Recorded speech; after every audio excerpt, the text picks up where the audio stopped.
Kingdom est une série de mangas seinen japonaise écrite et illustrée par Yusui Sahara. Maintenant, cette histoire se déroule pendant la période des royaumes combattants de la Chine ancienne, et elle se concentre sur un voyage entre un garçon inconnu, Shin, et un jeune roi, Issei, alors qu'ils essaient de changer le cours de l'histoire du royaume où leur destin sera marqué par la violence et la douleur.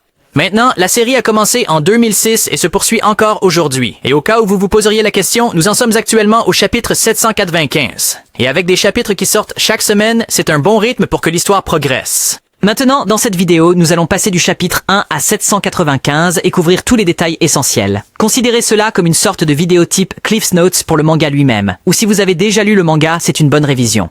Moi-même, je suis retourné plusieurs fois juste pour me rappeler ce qui s'est passé dans certaines batailles. Mais avec tout cela dit, les gars, plongeons dans le vif du sujet et commençons l'histoire épique et passionnante qu'est Kingdom. C'était la grande époque de la guerre qui a duré 500 ans, la période des printemps et automnes des royaumes combattants. C'est l'année 245 avant Jésus-Christ dans un royaume de l'ouest de la Chine, Qin. Deux orphelins de guerre, Shin et Piao, s'entraînent à l'art du sabre. Un jour, un homme dans une calèche remarque leur combat. Ils sont tous deux déterminés à récupérer tout ce qu'ils ont perdu et à devenir les plus puissants grands généraux sous les cieux. Seigneur Cheng Wen achète alors la liberté de Piao, et il travaillera ainsi au palais royal. Malgré son appréhension, Piao décide d'y aller. Un mois passe, et le second dans la ligne de succession tente d'usurper le pouvoir. Piao, dorénavant, peut être en danger. Cette nuit-là, Piao revient vers Shin, son bras droit manquant. Il remet à Shin une carte du village de Hebei, lui disant d'y aller tout de suite. « Emmène-moi à travers le monde !» dit Piao avant de mourir. Shin frappe le mur de rage, affirmant qu'il vengera son ami. Malgré le tumulte, Shin décide qu'il doit se rendre au village de Hebei, un village connu pour ses hors-la-loi. Shin confronte 3 bandits, mais les met à terre avec aisance. L'un des bandits envoie un hibou messager transmettre le message que le garçon arrive. Un assassin arrive dans le village de Shin, interrogeant le fils du chef du village sur ce qui s'est passé. Shin arrive ensuite dans le campement des bandits, se frayant un chemin sans difficulté. Nous voyons alors un souvenir de la première rencontre entre Shin et Piao. Piao, lui, a appris l'art de l'épée et a encouragé Shin en disant qu'il deviendrait généraux un jour. À présent, Shin vainc les divers bandits, atteignant finalement une cabane avec Piao à l'intérieur. « Piao ? Non, je suis Xiang !» L'assassin entre alors dans le village. Il en a après le roi de Qin, Ying Xiang. C'est lui qui a tué Piao. Trompé par leur apparence similaire, Jiang a utilisé Piao comme double pour pouvoir s'échapper vivant. Shin se bat avec l'assassin, mais est renversé. Enragé par la mort de Piao, Shin attaque à nouveau avec plus de férocité, tranchant l'épée de l'assassin et son corps. L'homme supplie pour sa vie, mais Xiang lui tranche la tête. Le frère cadet, Cheng Jiao, se demande si son frère est mort. À ce moment-là, une grande force de soldats se dirige vers eux, ce qui signifie que toute l'armée a rejoint le frère de Xiang. Malgré les obstacles, Shin prévoit de se frayer un chemin par la force. Juste à ce moment-là, un garçon en costume d'oiseau, Diao, propose son aide pour les aider à s'échapper puisqu'il sait que le roi est plein aux as. Il se fraye un chemin à travers une grotte souterraine. Diao se demande pourquoi Jiang n'a pas écrasé la rébellion auparavant, mais il affirme qu'il n'en avait pas le pouvoir. En raison de la mort précoce de son grand-père et de son père, Jiang a accédé au trône à l'âge de 13 ans. Cependant, Lu Shi, le chancelier de droite, a assumé un plus grand pouvoir pour lui-même. Le chancelier de gauche, Jishi, s'y opposa, créant une fissure dans le palais royal. Le frère cadet s'allia avec Jishi. Shengzhou parle avec Jishi en affirmant que la mère de Xiang était une danseuse, ce qui rend sa place sur le trône honteuse. Avec Lu Shi menant une campagne en route, Cheng Jiao veut prendre le contrôle du royaume, laissant Jishi en charge de gouverner l'État. Cheng Wenzhen, l'homme profondément loyal à Xiang, a conçu un plan pour utiliser Piao comme double et faire s'échapper le roi vers le village de Hebei. Shin est furieux de cette nouvelle, mais Xiang l'informe que Piao connaissait le risque en s'engageant dans cette aventure. Xiang lui donne donc le choix, retourner dans son village en tant que serviteur ou suivre un roi sans pouvoir en quête de son rêve, de devenir général. Shin interroge Xiang sur la façon dont ils retourneront au palais. Xiang dit que leur seule chance est de retrouver Cheng Wen. Les soldats cherchent Cheng dans les grottes. Le groupe de Cheng fait une pause, mais ensuite Shin s'évanouit d'épuisement. Chen porte Shin à travers la forêt. Jishi est furieux que le roi soit toujours en vie. Pourtant, le général Wang Yi apporte une bonne nouvelle, affirmant qu'il a tué Cheng Wenzhen. Bien que le général Wang Yi soit un homme dangereux, Jishi l'a engagé en échange des terres de Cheng Wenzhen. Muda, un assassin après Cheng, tue un tigre avec une fléchette empoisonnée tout en poursuivant sa chasse pour tuer le roi. Shin se réveille et découvre ce que le roi a fait pour lui. Ils arrivent alors dans une maison de retraite d'été du roi de Qin datant d'il y a 400 ans. L'endroit est vide, donc Diao prépare un festin. Xiang affirme que le duc Mu d'il y a 400 ans était aimant et sage. Roi, Il a formé une alliance avec les habitants de la montagne pendant son règne. Après sa mort, l'alliance a été rompue côté Qin. Cependant, les montagnards ont préservé cette retraite d'été en l'honneur du roi. Muta se faufile ensuite vers Diao, cherchant à tuer. Xin intervient pour sauver Diao. L'armée suit ensuite une piste laissée par Muta qui mène à la maison d'été. Muta et Xin se préparent pour le combat. Muta parle du pouvoir du Sarbacane. Muta lance son attaque, hache de combat à la main. Muta continue son assaut sous les yeux de Zhang et Diao. Avec l'aide de Zhang, Xin gagne la confiance pour blesser Muta. Le général Wang Yi apporte la tête de Cheng Wen au conseiller, Xixi. Xixi se demande alors ce que désire Wang Yi. Un monde de sang bouillonnant et de chair dansante. Les soldats poursuivant le roi sont attaqués. Xin repousse l'intention meurtrière de Muta. Il porte ensuite un coup critique à son adversaire. Cheng Wen arrive, tuant Muta avec une rage extrême. Xin exprime sa rage pour son ami mort. Pourtant, Cheng Wen ignore cela et exprime son soulagement de savoir que Zhang est vivant. Zhang se demande pourquoi leur plan a échoué. Le général Wang Yi est intervenu. Il ne semblait pas intéressé à prendre parti, mais plutôt à chercher un combat pour faire bouillir son sang. Les deux camps ont préparé une embuscade. Cheng Wen a été frappé par l'attaque de Wang Yi, le faisant tomber de son cheval et l'envoyant loin du champ de bataille. Heki raconte le reste de l'histoire à Xin. Avec la disparition de Cheng Wen, Piao a rallié les troupes, renforçant leur confiance. Malgré le courage de Piao, il n'en est pas sorti vivant, comme nous le savons déjà.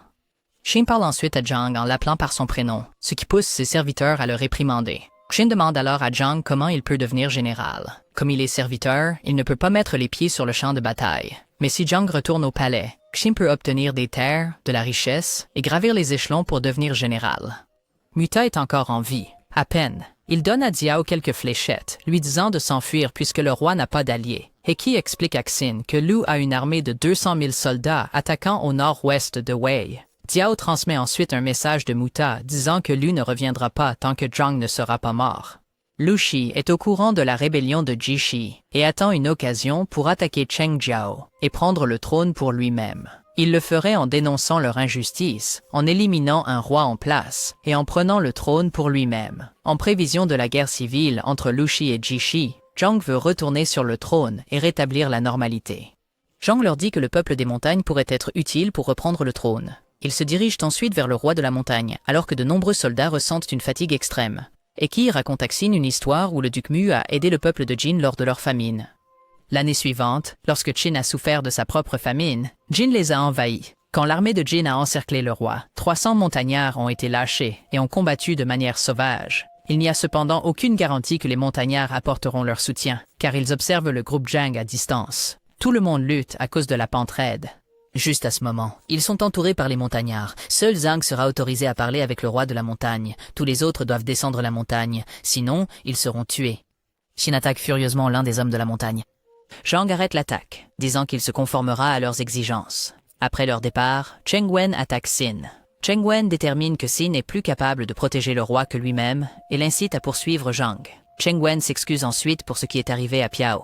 Eki reçoit l'ordre de Lord Cheng Wen de suivre Xin et Diao. Ils installent un campement, réfléchissant à une manière d'entrer dans le village alors que les montagnards les entourent. Wang Yi décline une offre de Jixi pour défendre le col de Hanyu. Il se demande ensuite comment Zhang surpassera Zhao, un homme surnommé le dieu de la guerre.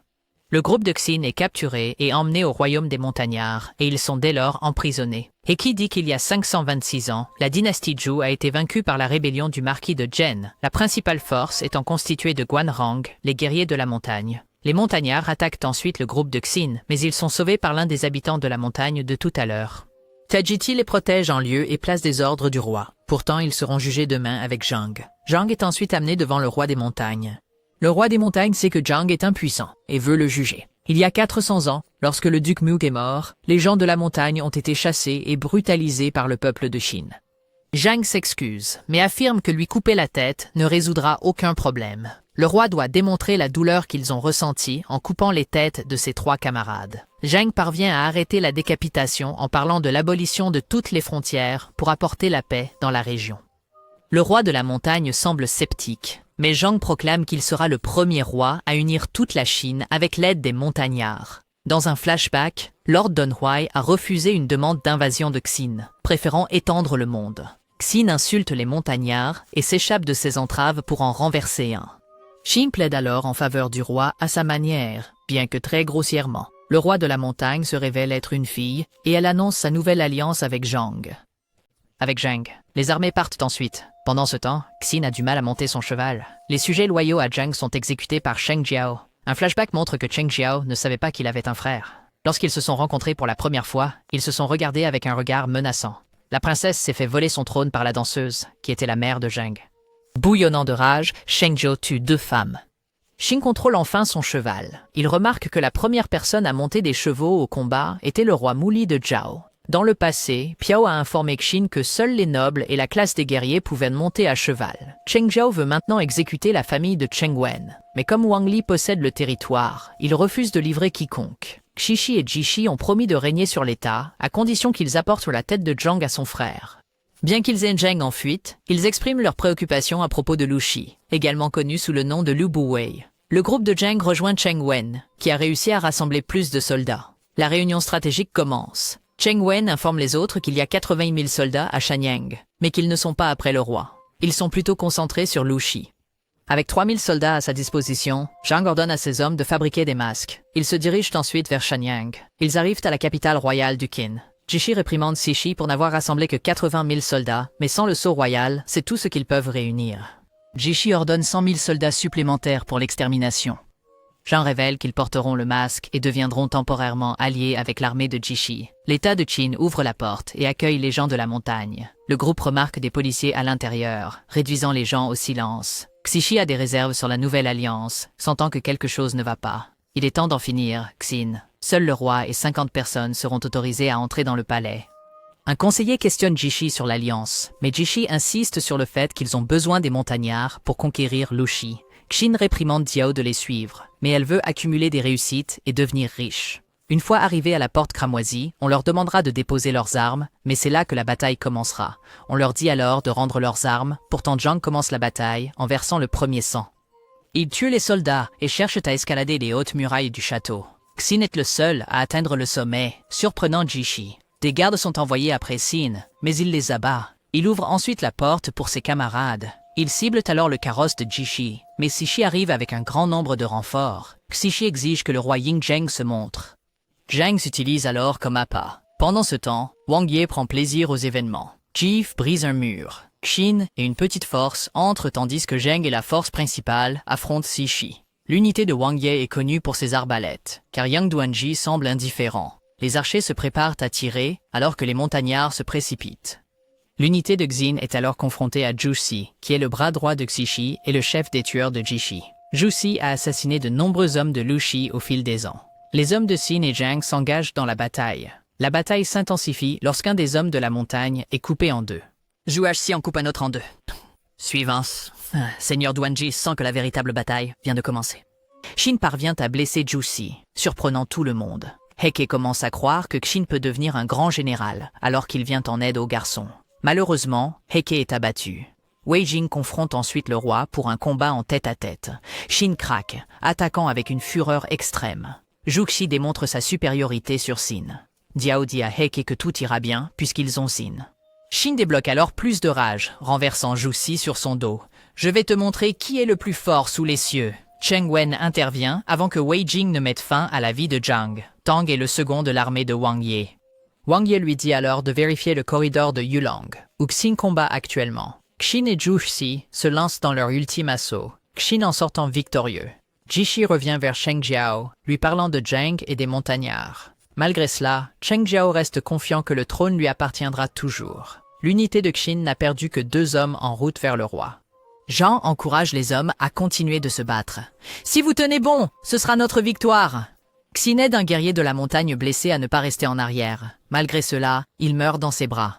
Xin et les guerriers de la montagne entrent dans la salle du trône, choquant tous les conseillers royaux. Cheng Jiao les condamne à mort, mais Xin le traite de faux roi. Lan Ke, un être monstrueux, déchire alors l'un des guerriers. Xin est assommé, alors que les autres essaient de le retenir. Baju décide d'affronter le monstre seul.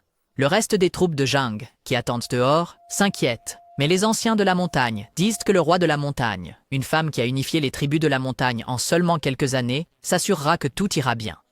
Un seul homme a pu briser son masque, et c'était nul autre que Baju. Enfant, Baju se régalait des entrailles d'autres guerriers. Bien qu'il soit maintenant apprivoisé, une bête sommeille encore au fond de lui. Après avoir blessé Lan Kai, la bête monstrueuse commence à battre en retraite. Jean parle ensuite à Xin lorsqu'il est inconscient.